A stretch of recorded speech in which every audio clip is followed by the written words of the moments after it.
Good morning students, कैसे हैं आप लोग। Welcome my YouTube channel study classes. आज हम इस वीडियो में partial and total reflection of light के बारे में पढ़ेंगे, जो कि class 10th physics reflection and refraction of light के बारे में जानेंगे। ठीक है बच्चों, तो जैसा कि मैंने पिछले वीडियो में आपको ये बताया है कि रिफ्रैक्शन ऑफ लाइट क्या होती है, क्यों होती है और कैसे होती है। ठीक है बाबू, और वहाँ हमने क्या जाना, डेंसर के बारे में। डेंसर क्या होता है, रेयर क्या होता है और ये दोनों क्या होता है। ठीक है ना। तो आई होप कि आपको पिछला वीडियो आप नहीं देखे तो जा करके देख लीजिए, मैंने वहाँ पर क्लियर बता चुका है। और सबसे ज़रूरी बात कि आपको ये जानना जरूरी है कि डेंसर क्या होती है, रेयर क्या होती है और ये दोनों क्या होती है। तो मैंने बताया था हर जगह क्या होती है, मीडियम होती है। तो रेयर मीडियम, डेंसर मीडियम क्या है, हमने आपको दोनों बताया है। ठीक है बच्चों, तो अब उसी के अकॉर्डिंग हमने बताया था रिफ्रैक्शन ऑफ लाइट। पिछली बातें याद करते हुए अब इस टॉपिक को हम आगे बढ़ाएंगे, जिसमें हमको ये पता करना है कि partially and total internal reflection कैसे होता है और क्यों होता है। ठीक है बच्चों, इसको अच्छे से जानने के बाद आपको आगे के बारे में हमको जानना है।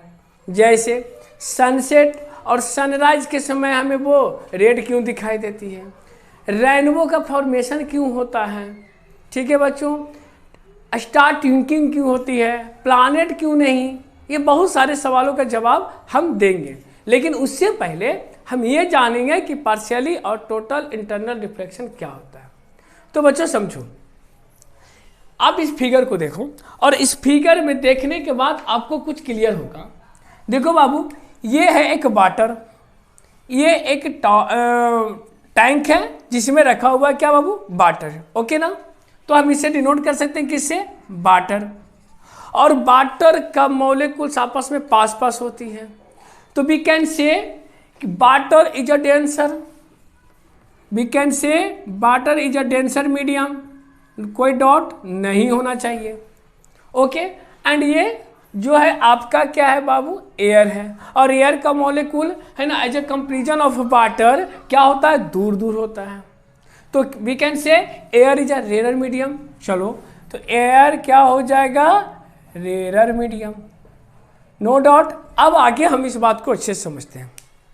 हुआ क्या कि इस वाटर में हमने एक सोर्स ऑफ लाइट लिया, एक सोर्स ऑफ लाइट से मैंने लाइट को ट्रेवल करवाया। तो देखो, सोर्स ऑफ लाइट कौन से मीडियम में है, डेंसर मीडियम में। ट्रेवल कहाँ कर रही है, रेयर मीडियम में, नो डाउट। तो हो क्या रहा है, जब हम किसी सोर्स ऑफ लाइट से we are going from denser to rare medium at 90 degree या बोल सकते हैं परपेंडिकुलर ट्रैवल करवाते हैं, तब क्या होती है। देखिए बच्चों, जब हमने इसको ट्रैवल करवाया तो हुआ क्या कि यहाँ तक, इस बाउंड्री तक जाने में, इस बाउंड्री को मैं थोड़ा बड़ा कर देता हूँ, इस बाउंड्री तक जाने में कुछ light, some light reflect on in a same medium, same medium में रिफ्लेक्ट हो गई, यानी जहाँ से गई थी वही रिफ्लेक्ट होकर के आ गई। बट मैं क्या कह रहा हूँ, some part of the light reflected from same medium. Okay, but कुछ जो है, कुछ पार्ट उस लाइट का ऊपर चला गया, रेयर मीडियम में चला गया। ठीक है बच्चों, इसी को हम कहते हैं पार्शियली रिफ्लेक्टेड, नो डाउट। इसमें कुछ बड़ा था ही नहीं पार्शियली का, बस सिंपल सा केस याद रखना है, ज़्यादा टेंशन नहीं लेना है, प्रेशर नहीं लेना, और अच्छे मन से पढ़ते जाना है कि जब किसी लाइट को किसी मीडियम, वन मीडियम से दूसरे मीडियम में ट्रैवल कराते हैं और अगर वो परपेंडिकुलर ट्रैवल करवाते हैं तो कुछ पार्ट उसका उसी मीडियम में वापस लौट जाती है और कुछ पास पार कर जाती है कुछ लाइट। उस पूरे प्रोसेस को हम क्या कहते हैं बच्चों, उस पूरे प्रोसेस को कहते हैं हम पार्शियली रिफ्लेक्टेड। ठीक है ना। तो यहाँ तक समझ में आई, आई होप कि आपको यहाँ समझ में आई होगी। तो अब चलते हैं हम कहाँ, टोटल इंटरनल रिफ्लेक्शन। बच्चों ये होता क्या है, ठीक है। पहले तो मैं इसका डिफिनेशन बता देता हूँ, इसके बाद मैं आपको 3-4 एग्जांपल दे दूंगा जिससे आप पूरे के पूरे क्लियर हो जाओगे। तो पहले हम डिफिनेशन की ओर बढ़ते हैं। क्या क्या रहा है कि total internal reflection is the phenomena phenomenon of bouncing back of light in the same medium after the striking the boundary of rarer medium। ये कहना चाह रहा है कि जो लाइट को हम डेंसर मीडियम से पास करवाएं, ट्रैवल कराएं रेयर मीडियम में, तो हुआ क्या कि रेयर मीडियम का बाउंड्री और डेंसर मीडियम दोनों का जो बाउंड्री है पूरा का पूरा लाइट उसी में पास कर गया, यानी उसी में रिफ्लेक्ट कर गया। इसका मतलब जिस मीडियम से ट्रैवल किया था उसी मीडियम में पूरा का पूरा लाइट आ गया रिफ्लेक्ट होकर, यानी उस लाइट का कुछ भी पार्ट रेयर मीडियम में पहुंचा ही नहीं, रेयर और डेंसर मीडियम के बाउंड्री से ही रिफ्लेक्ट हो गया। क्लियर बच्चों, मैंने क्या कहा, मैं रिपीट कर रहा हूं, मैं ये कह रहा हूं कि source of light denser medium से ट्रैवल करवाता हूं और ट्रैवल करवाने के बाद पूरा का पूरा लाइट रिफ्लेक्ट हो रहा है सेम मीडियम में। इस पूरे प्रोसेस को टोटल इंटरनल रिफ्लेक्शन कहते हैं। नो डाउट, समझ में आई? सर कैसे? यहां पर तो आपने पास करवाई तो कुछ तो पार कर गया, ये कैसे हो गया कि पूरा का पूरा ही रिफ्लेक्ट हो गया? क्या ये सॉलिड सरफेस है, क्या ये प्लेन सरफेस है, कैसे सर? तो आइए हम इसको समझते हैं। इसका एक पॉइंट और पहले पढ़ लेते हैं। This happens when the angle of reflection exceeds 90 degree in such a Snell's law is invalid. अब ये 90 डिग्री क्या है? स्नेल्स लॉ के बारे में तो आपको पता होगा, sine i upon sine r is equal to constant, and constant को हम डिनोट करते हैं किससे? एन से, ये तो पता ही है। बट ये क्या दोनों चीज कह रहा है हम इसको जानेंगे, ठीक है? उससे पहले आप क्या करें कि इसको आप नोट आउट कर लें और इस पर मैं 2-3 एग्जाम्पल आपको देके क्लियर कर देता हूँ, जिसमें से आपको कोई डाउट होगी ही नहीं, क्योंकि जब तक मैं इस पर एग्जाम्पल नहीं दूंगा आपको क्लियर नहीं होगी। ये तो खैर एक डिफिनेशन हुआ जो आपको कहीं भी मिल जाएगी। सर आपने क्या नया बताया, ये तो बुक में भी है, तो नया क्या है मैं बताऊंगा। मैं यहाँ से हटता हूँ, आप स्क्रीनशॉट लो और क्या करो, इसको नोट आउट करो, ठीक है बच्चों?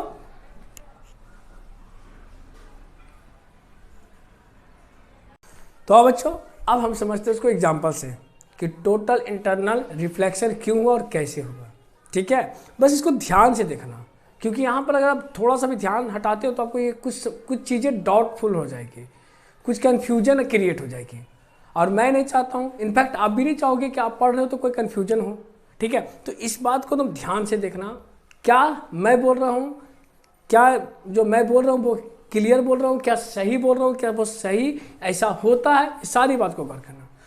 तो आइए बच्चे हम सीखते हैं। हमने क्या बोला वहाँ पर कि पार्शियली क्या होता है, परपेंडिकुलर लाइट ट्रैवल करती है, तो कुछ ऊपर चल जाती है रेयर मीडियम में जाती है और कुछ डेंसर मीडियम में ही रिफ्लेक्ट होकर के चलाती है, ठीक है? उसे हमने बोला था पार्शियली रिफ्लेक्टेड, ठीक है? बट हमने क्या कहा कि जब कोई डेंसर मीडियम में जा रहा है और पूरी की पूरी लाइट डेंसर मीडियम में ही आ रही है, उसे हम कहते हैं total internal reflection. How can I से देखते हैं। देखो उस समय परपेंडिकुलर था, यहाँ हमने ट्रैवल लाइट करवाया है थोड़ा सा तिरछा, थोड़ा सा आड़ा कर दिया, तिरछा कर दिया, तो हम जानते हैं कि जब वो तिरछा जाता है और डेंसर से कहाँ जा रहा है बच्चों, ध्यान देना, this is the denser medium, भूल मत जाना, मैं बार बार लिख भी देता हूँ, this is the denser medium, ठीक है ना, और दिस इज रेयर मीडियम, ठीक है? तो हुआ क्या, हुआ यह कि ये डेंसर मीडियम में थोड़ा सा तिरछा करके हम भेजे थे। जैसे तिरछा थोड़ा सा किए, जो बेंड हुआ अवे फ्रॉम द नॉर्मल, ये नॉर्मल है ना, सभी जगह ये नॉर्मल है, बात समझ जाइए, and this is also normal. तो हुआ क्या कि जैसा ही हमें बेंड करवाएं किस ओर, थोड़ा सा तिरछा करवाएं, थोड़ा सा तिरछा करवाने के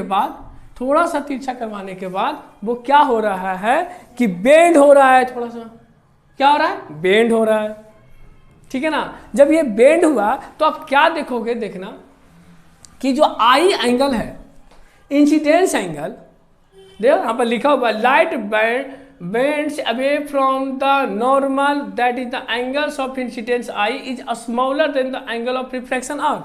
ये जो I है वो R से आप देख सकते हैं कि R से I छोटा हो रहा है, हो रहा है ना। अब गौर करके देखो, आपको पता चलेगा कि एंगल आर जो है वो एंगल आई से बड़ा है और एंगल आई जो है एंगल आर से छोटा है।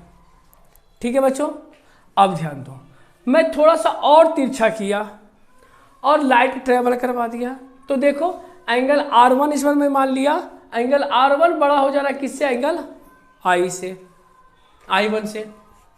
ठीक है, यानी हर केस में एंगल I छोटा है और एंगल R बड़ा है।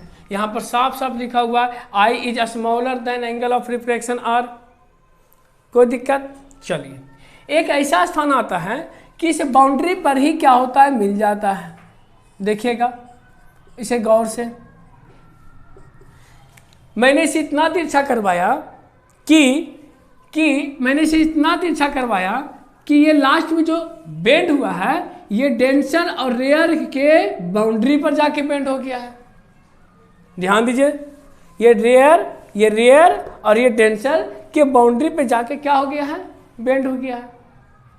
और इस कंडीशन में क्या हुआ, ये जो एंगल 90 डिग्री बन रहा है, यहाँ पर देखिए 90 डिग्री बन रहा है, तो आई सी हमेशा हमने क्या बताया कि आई छोटा होता है। ठीक है, आई छोटा होता है, हर केस में ले लो आई छोटा होगा। तो बाबू हुआ क्या कि जैसा ही आई सी, अब आई सी क्यों लिखे वही बताएंगे, ये 90 डिग्री बना दिया है ना between the denser and rare medium के बाउंड्री पर। तो हुआ क्या, ये जो आई सी है ना वो आई सी क्रिटिकल एंगल हो गया। मतलब अब इससे ज़्यादा क्या हम बेंड करवाएं, तो लास्ट हो गया। मैं ज़्यादा तिरछा करूँगा तो कुछ और हो जाएगी। हो रहा है ना, देखो ना हो रहा है। तो यहाँ पर इसका नाम पड़ा आई सी, नॉट I1, मैंने क्या लिया आई सी। ये तीन केसेस जो मैंने पीछे लिया है वो तीनों केस की बात कर रहा हूँ, I1 एंड आई सी। आई में हमने थोड़ा सा तिरछा किया था, I1 में उससे ज़्यादा किया, और IC में क्या किया, मैंने थोड़ा इतना कर दिया कि उसके बाउंड्री पर एंगल बना दिया, यानी बाउंड्री पे ही लाइट रिफ्लेक्ट कर रहा है। तो बच्चों क्या हुआ, अब थोड़ा ध्यान से देखना, ये IC जो 90 डिग्री, सॉरी ये जो एंगल R है वो जो 90 डिग्री बनाई है वो IC है, IC से बड़ा है ना, बड़ा IC से तो ऐसे भी बड़ा हो रहा है। तो देखो बच्चों हुआ क्या, ये IC जो है, IC को ही हम बोलते हैं क्रिटिकल एंगल। मतलब अब इससे ज़्यादा हम एंगल घुमा ही नहीं सकते हैं। ठीक है, तब देखो क्या हुआ, हमने इसे इस केस में पूरा घुमा दिया कि लो भैया अब जरा देखते हैं। तो हुआ क्या कि पूरा का पूरा लाइट रिफ्लेक्ट होकर सेम मीडियम में रिफ्लेक्ट हो गया। मतलब पूरा का पूरा लाइट रिफ्लेक्ट हुआ और सेम मीडियम में ही वापस हो गया। दैट मीन्स वी कैन से कि IC जो है उस ग्रेटर देन हो गया किससे, I से। IC इज ग्रेटर देन क्या हो गया, I से। हुआ तब ना, IC इज क्रिटिकल एंगल। अगर क्रिटिकल एंगल ज़्यादा हो गया, देखो ना क्रिटिकल एंगल 90 दिखा रहा है, अगर क्रिटिकल एंगल ज़्यादा हो गया तो वो पूरा का पूरा लाइट जो हमने डेंसर मीडियम से ट्रेवल करवाई थी वो टोटल डेंसर मीडियम में ही वापस लौट जाएगी। क्लियर? इस पूरे प्रोसेस को हम कहते हैं टोटल इंटरनल रिफ्लेक्शन। अब बताओ बच्चों कि आपको यहां तक में सारी बातें समझ में आई। मैंने फर्स्ट में क्या करवाया वो ध्यान से देखिएगा, समझ में ना आए तो वीडियो को फिर से स्टार्ट कीजिए। मैंने सेकंड में क्या कहा, थोड़ा सा बेंड करवाया। मैंने थर्ड में क्या किया, क्रिटिकल एंगल बनवा दिया। और नंबर फोर्थ में लास्ट में मैंने क्या किया, इतना घुमा दिया कि वो टोटल का टोटल लाइट केस में हो गया, मीडियम में ही से मीडियम में रिफ्लेक्ट हो गए। ठीक है, यही था हमारा क्या, total internal reflection and partially reflection. ठीक है बच्चों, तो आइए अब देखिए हमारे पास ये जो ये बताए हैं इस पूरे को आप अपने एक मतलब बिल्कुल नोट्स बाई तैयार करना है। हमारे चैनल को सब्सक्राइब भी करना है, मेरा जो डिस्क्रिप्शन में लिंक जाएगा उस पर भी देखना है। उसके बाद जितना हो सके कमेंट करना है, शेयर करना है, लाइक करना है, और साथ ही मेरा लास्ट पॉइंट जो बहुत ही इंपॉर्टेंट है, मुझे आपका, मैं क्या बोल रहा हूँ ध्यान से सुनो, मुझे आपका सपोर्ट चाहिए ताकि मैं आपके लिए अच्छी वीडियो ला सकूँ, आपके लिए मैं और इम्प्रूव करूँ, मैं खुद को इम्प्रूव करूँ ताकि आप भी इम्प्रूव हो। टीचर इंप्रूव होता है तो स्टूडेंट भी होते हैं बच्चों, ठीक है। ऐसा नहीं कि मैं अपने लिए ही सब कुछ बोल रहा हूँ, मैं ये आपके लिए बोल रहा हूँ। सो प्लीज़ मेरा सपोर्ट करें, मेरे चैनल को सब्सक्राइब करें, लाइक करें और कमेंट जरूर से ज़रूर करें क्या प्रॉब्लम आ रही है, आवाज़ क्लियर नहीं है, लाइट नहीं आ रही है, सर क्वेश्चन जो आप बता रहे जो पढ़ा रहे वो समझ में नहीं आ रही है, कहाँ पे क्या दिक्कत है, वो सारी दिक्कतें आप हमसे शेयर करें, हम उसको दिक्कतों को ख़त्म करने की कोशिश करेंगे, ठीक है बच्चों। तो ये तो हो गई यहाँ तक कहानी। आगे की कहानी हम अगले वीडियो में लाएंगे, जिसमें हमको ये पता करना है कि स्टार ट्विंकिंग कैसे होती है, ये सनसेट और सनराइज के समय वो मुझे पिंक क्यों दिखाई देता है, रेड जैसा क्यों दिखाई देता है, ठीक है बच्चों। और भी बहुत सारे चीज़, रेनबो फॉर्मेशन कैसे होते हैं, ये सारे बात हम आपको विथ एग्जाम्पल नेक्स्ट वीडियो में लेकर आएंगे। So thank you so much for watching my video and support करते रहें, प्यार देते रहें। आपका प्यार मेरे लिए राम बाण की काम करेगी, एनर्जी की काम करेगी, ठीक है बच्चों। तो थैंक यू सो मच। और अच्छे से आप इसे, हाँ एक बात और, इस फिगर को आप जरूर लिख लें, ठीक है बच्चों। मैं हट रहा हूँ।